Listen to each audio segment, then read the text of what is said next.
ಕುಣಿಗಲ್ ನಗರದ ಕಂಠಿ ವೃತ್ತದಲ್ಲಿ ಬಿಜೆಪಿ ಲೋಕಸಭೆ ಚುನಾವಣೆ ಪ್ರಚಾರಕ್ಕೆ ಆಗಮಿಸಿದ್ದ ಬಸವನಗೌಡ ಪಾಟೀಲ್ ಯತ್ನಾಳ್ ರವರು ಭಾಷಣ ಮುಗಿಸಿ ತೆರಳುತ್ತಿದ್ದಂತೆ ಅದೇ ಕಂಠಿ ವೃತ್ತಕ್ಕೆ ಹುನಗುಂದ ಶಾಸಕ ವಿಜಯಾನಂದ ಕಾಶಪ್ಪನವರು ಕಾಂಗ್ರೆಸ್ಸಿನ ಕಾರ್ಯಕ್ರಮ ಮುಗಿಸಿ ಮನೆಗೆ ತೆರಳುತ್ತಿದ್ದರು.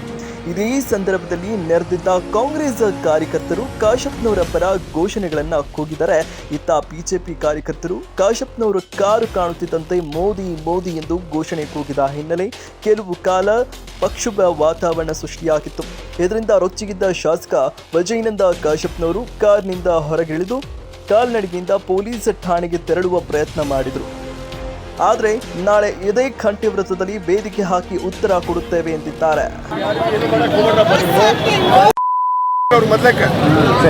ಮೋದಿ ಕಾರ್ಯಕ್ರಮ ಟೈಮ್ ಇಲ್ಲ, ನಾಳೆ ಹಾಕಾದ್ರಿ ಅಧಿಕಾರನೇ ಸ್ಟೇಜ್